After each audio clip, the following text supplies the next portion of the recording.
Good afternoon, my students. مساء الخير عليكم. Welcome again. Today we're going to talk about future forms. And if you are aware of future forms, you might think the first thing that comes to your mind is future simple, which is will plus infinitive. طيب أول حاجة هنتكلم عليها النهاردة هو أشكال المستقبل. طيب هل المستقبل أصلا ليه أشكال كتير؟ Yes. It has many forms. هو ليه أشكال كتير وهنتكلم عنها بالتفصيل في الفيديو ده النهارده إن شاء الله.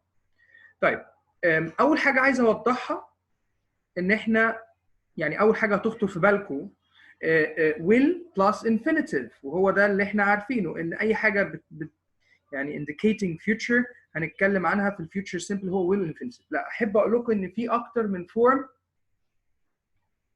بتستخدم للتعبير عن المستقبل. طيب أولاً أنا أحب أبدأ بطريقة مختلفة شرح الفيديو بتاعي، وأحب أبدأ بقصة story time. I call it story time. أنا بسميها وقت قصة. تعالوا نقرأ مع بعض كده. Let's read together. طيب القصة بتتكلم عن small village. I want you to imagine that you are about to visit a small village where everyone knew everybody's business. A typical street conversation would run like this. I hear John's going to have a baby next year. I expect it will be a boy this time. I wouldn't be surprised. She's having a nurse next month to help her with her 5 girls, and maybe a boy will make life easier for her. In this village, people usually help each other whenever they can. If someone is going to the big town, they will say to their neighbors, I'll get you some vegetables if you like. There's also a long-standing feud going between two families. I'll let Mary tell you the background, and then Mary told about the story. It must be 10 years ago when it all started. I doubt it will ever stop. She laughed. And the story continues. وبقية القصة هنكملها. بس أحب أقول لكم على حاجة مهمة قوي. أنا دلوقتي هنقرأ حاجات معينة sentences معينة في الستوري دي وهتعرفنا future forms. What are future forms? طيب تعالوا كده نهايلايت مع بعض. لو قلنا مثلا أول حاجة I hear John's going to have a baby next year. طيب بصوا يا جماعة الجملة دي أنا سامع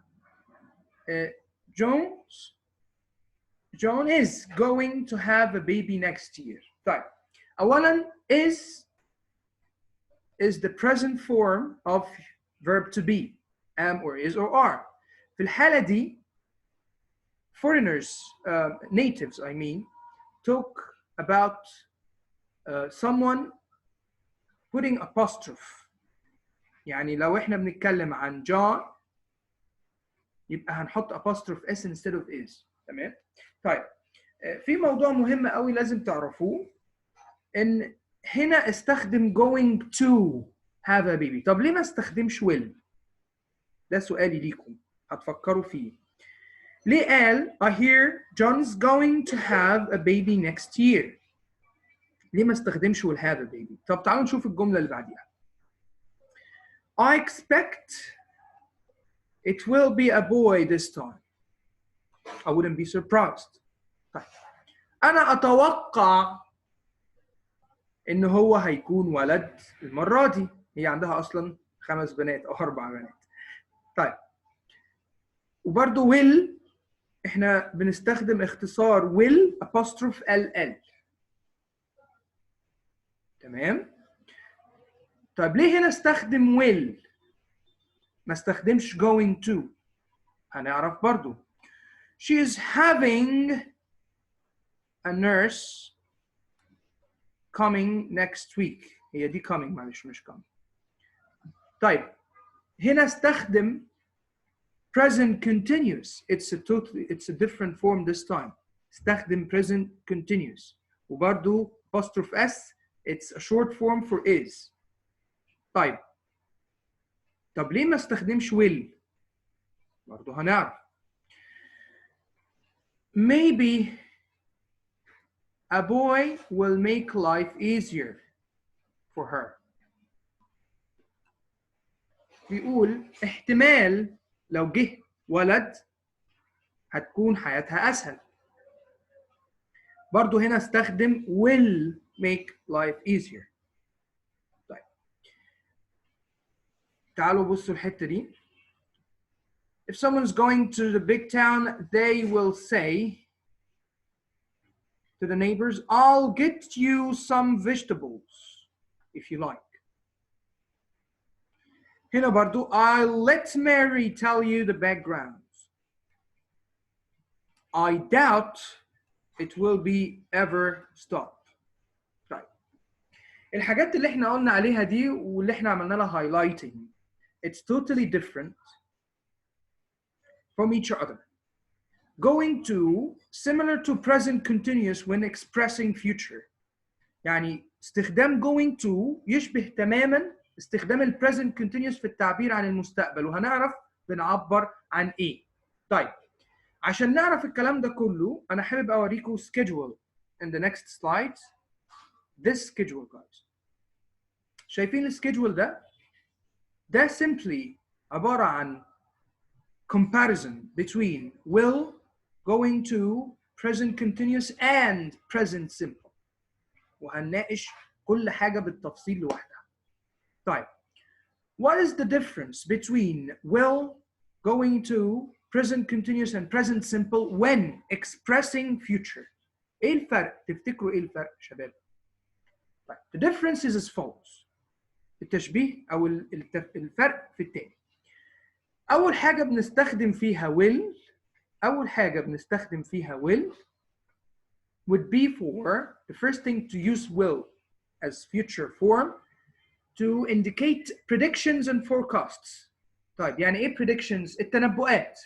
forecasts, predictions and forecasts. أنا بتنبأ بحاجة أو بقول إن الحاجة دي هتحصل في المستقبل القريب، ولكن هل هي مبنية على الحقيقة؟ لا. التنبؤ مش مبني على الحقيقة. التنبؤ ممكن يكون مبني على رأي. طيب. So indicate predictions and forecasts mainly is something you express your opinion, but it's not a fact that you can see with your own eyes. زي مثلا I think she'll win Wimbledon. I think she will win Wimbledon. طيب دي جايزة زي مثلا جايزة جانيس وكده. طيب I think أنا أعتقد she will win Wimbledon. هو بيعتقد في رأيه إن هي هتكسب الجايزة. طيب هل ده is it based on a fact؟ هل مبني على حقيقة؟ It's based on an opinion, based on my own prediction, my own forecasts about her future. تنبؤي أنا أو رأيي أنا في إيه اللي هيحصل قدام. The weather will be perfect all week. The weather will be perfect all week. طيب دي برضو بناء على تنبؤ. مثلا أنا يومين عدوا من الأسبوع كويسين، فأنا بتنبأ بقول إني بقية الأسبوع هيبقى كويس. يبقى أول حاجة لازم نعرفها إن will بتيجي مع predictions and forecasts. طيب لو قلنا إني الفورم بتاع will, is it hard? No, it's not hard. How to form will as a future simple. إزاي تكون مستقبل بسيط باستخدام will.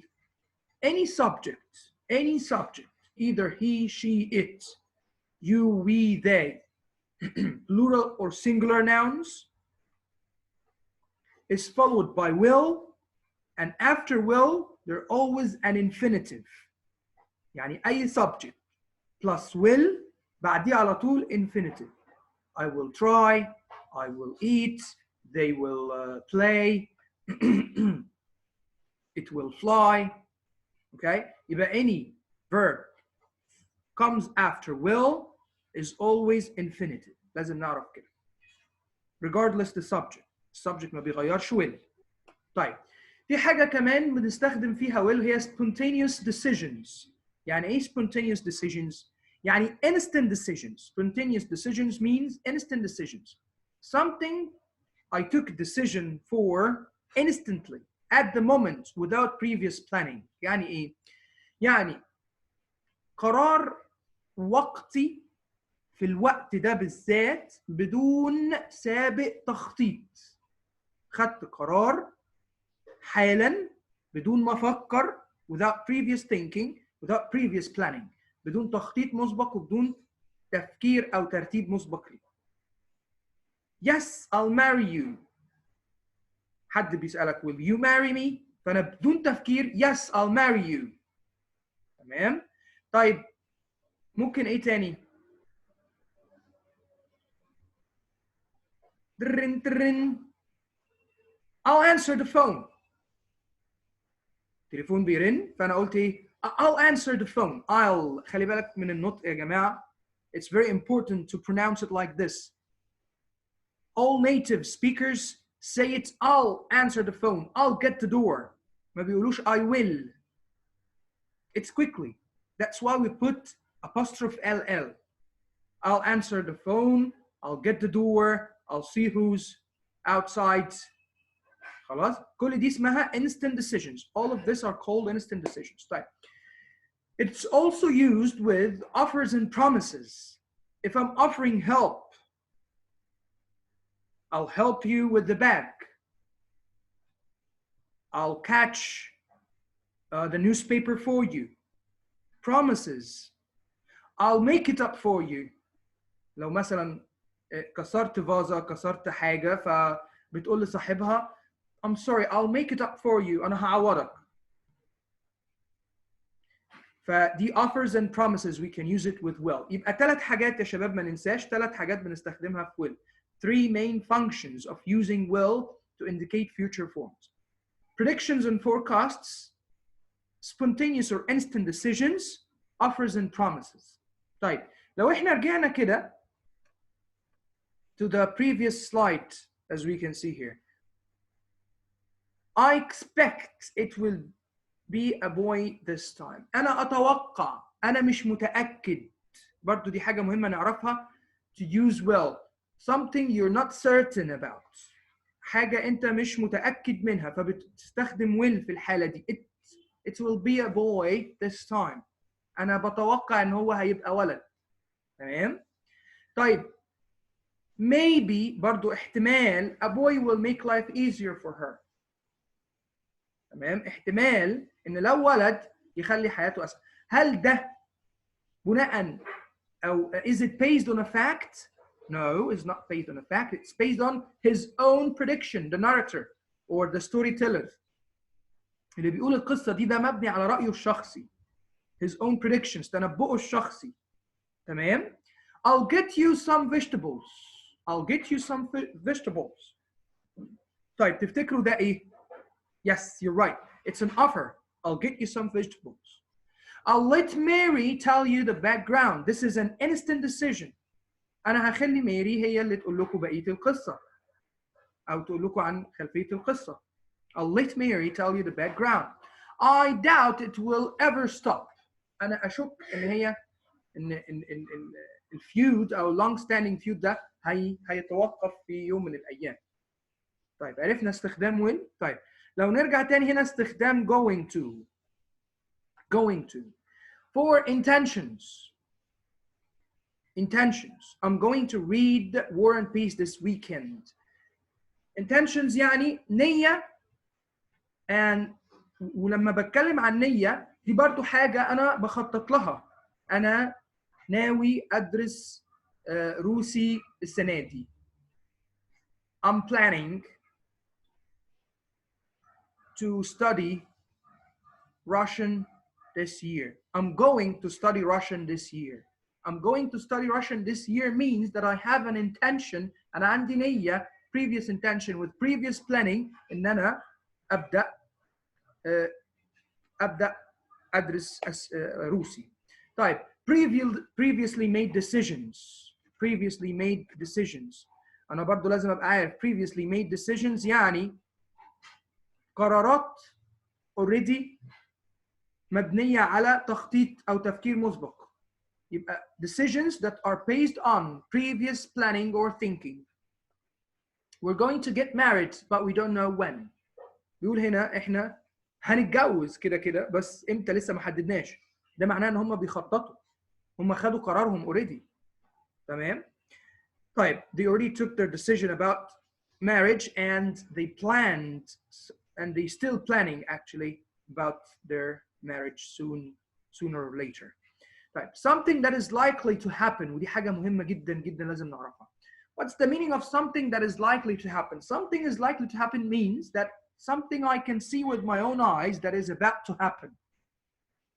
A proof or a clue about something is happening in the near future. يعني دليل واضح قدام عيني بيدل إني حاجة هتحصل في خلال دقايق، في خلال أيام معدودة، في خلال المهم إن هو مستقبل قريب. طيب like for example look at these clouds. It's going to rain. طيب هنا ليه قال it's going to rain ما قالش it will rain? Why did we use it's going to rain instead of it will rain? Because simply we have a proof which are the clouds or which is the clouds that's filling the sky and it's dark out there, so it's definitely going to rain. احنا عندنا دليل ان في سحب كتيرة جدا في السماء فده دليل واضح ان السماء هتمطر. عشان كده it's something I can see with my own eyes. It's a fact. It's some kind of a proof or a clue about the near future. دليل على المستقبل القريب. Watch what you are doing. You're going to fall over. أنا بقول مثلا طفل بيجري بقول له خلي بالك حاسب هتقع. ليه بقول له كده؟ عشان أنا شايفه بيجري بسرعة كبيرة وهيخبط أو هيقع فبحذره بقول watch out. You're doing watch out what you're doing. You're going to fall over. هتقع. Because I can see him running towards something dangerous or running with a fast speed, so he cannot control his own steps. So he is going to fall down anyway. هيقع لأن في proof أو في حاجة شايفها بعيني. زي مثلا برضو I can see a car is running fast towards a crash and there would be an accident in a minute. أنا شايف عربية ماشية بسرعة كبيرة جدا وهيحصل حادثة وهتخبط حد. فبقول إيه؟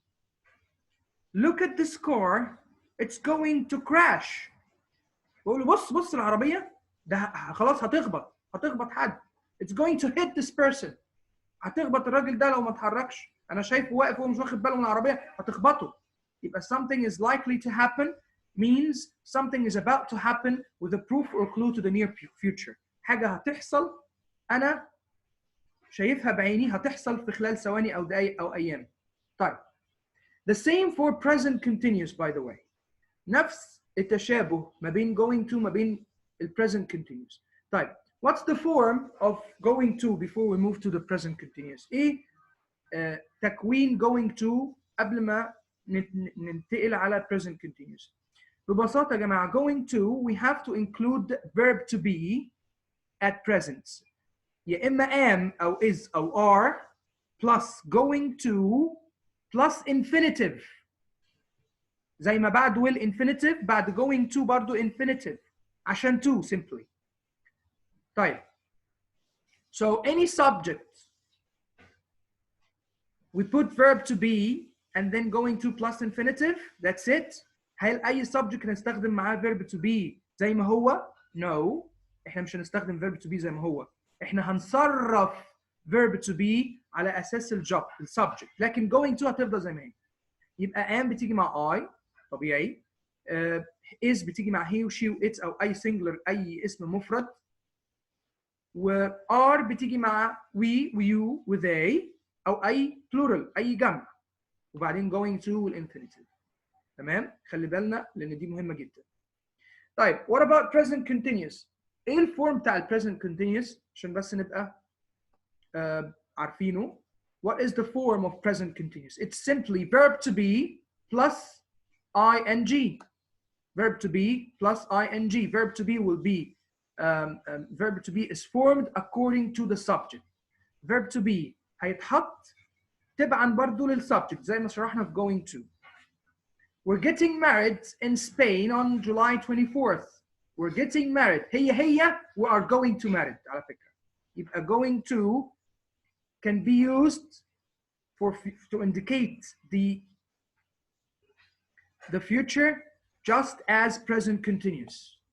The near future just as present continuous. نقدر نستعمل going to زيها زي present continuous. I'm having coffee with my boss tomorrow. احنا خلاص رتبنا الميعاد. We already set the date for the meeting and I'm having coffee with my boss tomorrow. احنا already عملنا الميعاد او حددنا الميعاد ان هو هيبقى في اجتماع بكره او هشرب معاه قهوه. I'm meeting my accountant tomorrow at 9 a.m. This is also indicating that there was previous planning and previous thinking about having the meeting with his accountant. They are flying to Australia tomorrow. That means that they already paid for the airplane tickets. They paid for their trip and they are going to fly anyway and they have prepared their own luggage. طيب ده معناه ان انا طالما في مقابله يبقى انا رتبت لها قبل كده. طالما في طيران انا مسافر استراليا معناها I'm flying او they are flying. دي معناها اني انا مرتب. انا حجزت التيكتس. انا وضبط الشنط بتاعتي. خلاص مسافر يبقى في previous planning. يبقى simply go to present continuous او going to. طيب present simple it's different somehow. احنا عارفين طبعا how to form present simple. مع he و she و it بنحط s او es او ies في الverb. مع I و you we و they يبقى الverb زي ما هو in its original form as infinitive. بيبقى موجود في شكله الاصلي. طيب بنستخدمها في timetables او scheduled او repeated events. يعني ايه timetable? What's the meaning of timetables? Timetables simply mean that whenever there is a time frame that is fixed along the way for for years, we can say for months, and it happens periodically. يعني حاجة بتحصل في نفس الميعاد متكررة في نفس الميعاد كل يوم أو كل شهر أو كل سنة. زي مثلا flying timetables. مثلا طيارة شرم الغردقة دايما بتسافر الساعة 6 كل يوم خميس. دي في الحالة دي بستخدم present simple. بقول إيه؟ The airplane goes off at 10 this morning. أنا واقف دلوقتي ولسه الساعة 10 ما جاتش، الساعة 6 الصبح، فبقول the airplane goes off at 10 a.m. this morning. طب ليه قلت goes off؟ ليه ما قلتش it will go off؟ ليه ما قلتش it's going to go off؟ ما حاجة هتحصل. لا. ليه؟ لأن ده time table. It's something fixed. حاجة ثابتة. بقدر أعبر عنها بحاجة ثابتة as a timetable أو time schedule. احفظها أو اعرفها ببساطة لما يكون قدامك schedule في مواعيد. When there is a schedule with appointments for bus stations, train stations, flying times and time schedules for arrival and departure, there's always present simple in this case to indicate future. ودايما يا شباب ودايما ما نلخبطش لازم يبقى فيه time expression on the future. especially with these two forms present continuous و present simple. لازم يكون في time expression يعني دليل وقتي واضح يدل على المستقبل لما نيجي نستخدم ال present continuous أو ال present simple. طيب ليه يا مستر؟ ليه؟ عشان ببساطة لو مفيش دليل على المستقبل يبقى أنا بتكلم في الحاضر. لو مفيش دليل إن أنا الحاجة دي هعملها في المستقبل يبقى أنا بتكلم في الحاضر سواء present continuous أو present simple. احنا عارفين طبعا إيه الفرق. طيب يبقى لازم مثلا لما أجي أقول It's my birthday tomorrow. كده I'm indicating future. It's Christmas next week. كده indicate future. ما قلتش it's going to be Christmas next week. ما قلتش it will be Christmas. أنا قلت it is Christmas next week. ليه؟ عشان this is an occasion. دي بتحصل كل سنة. وبرضه نسيت أقول لكم إن occasions or feasts we use present simple for them. سواء أعياد سواء يعني حاجات ثابته بتحصل كل سنه او كل شهر او بمواعيد ثابته يبقى indicate present simple but in the future. تمام؟ طيب he has a job interview in fortnight. Fortnight means 14 days. طيب يعني هو عنده interview في خلال 14 يوم. طيب يبقى everything that indicates future has to be put in present simple or present continuous. تمام يا شباب؟ طيب لو جينا في السلايد اللي قبليه وقلنا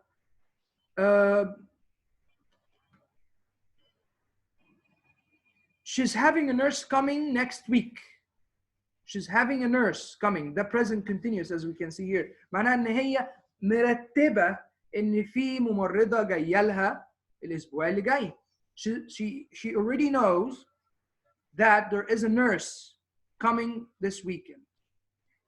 And it means that she asked for her previously and she planned to have her in her home. هي خططت ان هي تجي لها في البيت واتصلت وكلمت المستشفى وعملت كل الترتيبات عشان تجي لها الاسبوع اللي جاي. تمام؟ طيب بس هو ده اللي عايزكم تعرفوه how to indicate future. طيب لو جينا قلنا هنا examples in present simple for future. The train arrives at 6:30 in the morning. القطر هيوصل الساعة 6:30. برضو خلي بالكم احنا قلنا time schedule, timetable. Holidays start next week. الأجازة هتبدأ الأسبوع اللي جاي. Summer holiday مثلا for example. It's my birthday tomorrow. خلاص يا شباب؟ طيب تعالوا بصوا دي going to will as we said before. We can see the future in present. We see things coming. There is present evidence. في evidence عندنا في دليل عندنا. There is a clue or there is an evidence about something about to happen in the near future. شايفين الراجل ده هيوقع بإيده الكوباية. ففي الحالة دي بستخدم يا إما present continuous أو going to. Look out, you're going to break that glass. Because I can see his arm is near the glass and it's about to hit the glass and it will break down. خلاص؟ طيب بالنسبة لويل we think or believe things about the future. We think about زي ما قلت based on our own opinion, our own predictions. بناء على رأينا الشخصي مش بناء على حقيقة شايفينها بعينها. Do not give him your watch, he'll break it. I think because I know him. I think he'll break it. أعتقد إنه هيكسرها. وفيها طبعا زي ما انتم شايفين will فيها جزء كبير جدا possibility أو probability الاحتمالية أو الإمكانية. تمام؟ نفس الكلام for going to or will بالنسبة للدecisions. As we said about will, instant decisions without previous planning. About going to, it's a planning or we have already planned something and thought about it for some time, so we took the decision after. خططنا وفكرنا فخدنا القرار بناء على هذا التخطيط. لكن will, instant decisions, قرار حتمي حالا وقتي بدون تفكير. You have a lot of emails to answer. I know I'm going to answer them tonight. أنا عارف عشان كده بيقول لي I'm going to. أنا عارف ومرتب وأنا هبعت الأنسر لكل الإيميلز النهاردة أو ليلاتي. You have an email from John. Okay, I'll answer it. الفرق ما بين الجملتين دول يا شباب, the difference between these two sentences is that in this one John didn't know that he had an email. John didn't know that he had an email. However, in this one, the person knows already that he received emails and he planned to reply to them. في الحالة دي لما جون ما عرفش ان عنده ايميل فقال لك اوكي I'll answer it. خلاص عرفت وخدت قرار وقتي انا هبقى ايه ابعت له ايميل. لكن هنا انا عارف ان انا عندي ايميلز ومرتب ان انا هرد على الايميلز دي فقلت ايه I'm going to answer them. ممكن اقول برضو I'm answering them tonight. The same meaning. ممكن اقول I'm answering them tonight instead of I'm going to answer. هي present continuous is having the same meaning as going to. طيب plans.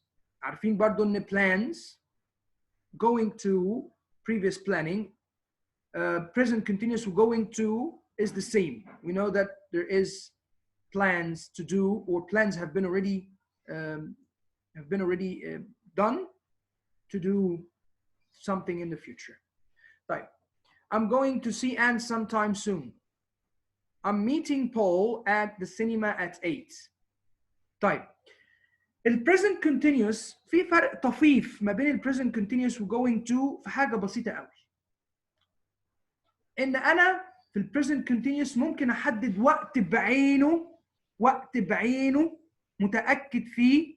في going to الوقت ده موجود لكن مش متحدد yet. يعني مش متحدد لسه. بمعنى I'm going to see Anne sometime soon. أنا هشوف أن قريب. خطط إن أنا هشوفها بس لسه ما حددتش. فبقول I'm going to. لكن لما بقول I'm seeing Anne tonight at 9 p.m. ده إحنا خلاص حددنا الميعاد. تمام؟ يبقى في فرق طفيف ما بين present continuous و going to في الحالة دي. Going to and present continuous are often both possible for future plans, but we use going to express the idea of intention. بنعبر ب going to عن فكرة النية إن أنا عندي نية ومخطط لها. However, for present continuous, going to and present continuous are often both possible for future plans. We use present continuous for fixed plans with a definite time or a place, arrangements. أنا رتبت المكان ورتبت الوقت فبحدد ال present continuous. يبقى ده فرق طفيف بس مش هيفرق معانا كتير في الإكزام. طيب.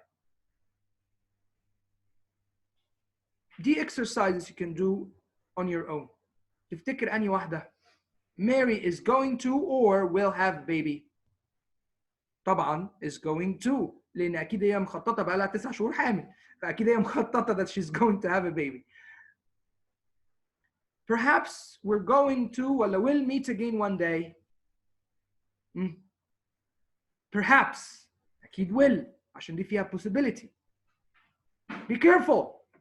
You're going to or will fall. You'll fall. You will fall. Be careful. خلي بالك هتقع. على فكرة دي أنا هقولها going to مش will. يعني هي هنا going to.